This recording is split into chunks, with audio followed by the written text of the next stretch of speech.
Hey everyone, I decided to finally post for the first time in like an eternity to share some of my Deltarune theories for chapters 3 and 4, seeing as they're gonna come out soon.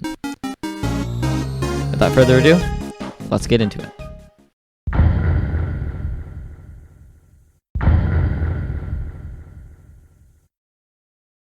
So I have kind of a unique take, as far as I know, that Mike and Tenna will team up and work together as the villains of the chapter. I think this is due to the Big Shot Auto sign that shows Spamton having a flourishing business at some point called Big Shot Autos. The Addisons also talk about Spamton being on the phone all the time when he became successful. Mike? Phone? Microphone?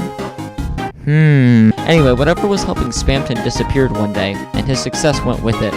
I think Mike was the one talking to Spamton and helped him become successful. But eventually, Mike left him and ended up going to co-host with Tenna. It makes sense to me having a tag team villain because it works pretty well with the game show style world Toby is alluding that the next chapter will be. Since many game shows have host and co-host, or commentators that work together, I think it makes a lot of sense that this would be the direction that they go with having Mike and Tenna as the main chapter villain.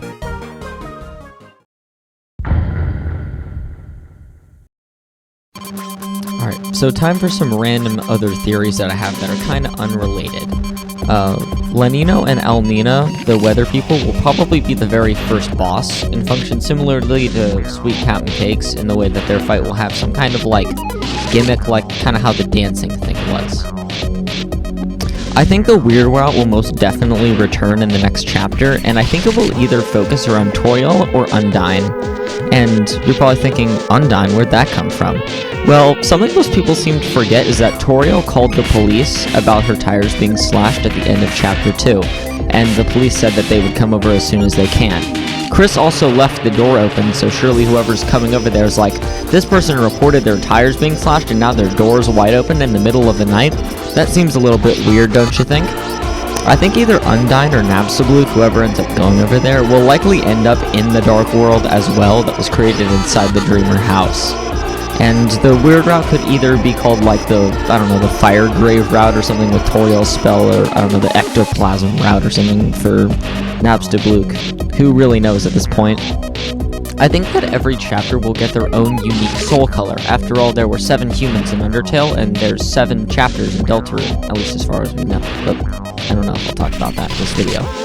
I think that the soul color that will be added in chapter 3 will likely be the green soul, because I think Undyne will be in there, and it will be cool if you had some battle against her where you use the green soul mechanic, just like in Undertale. It'd be a cool callback, but it wouldn't be like some kind of direct relation or anything, but it'd be like a cool thing for someone who played Undertale. Now for a pretty heavy topic of discussion right now.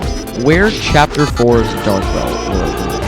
Oh boy. So, my current guess is probably in the church, seeing as Noelle told her father that church will happen tomorrow.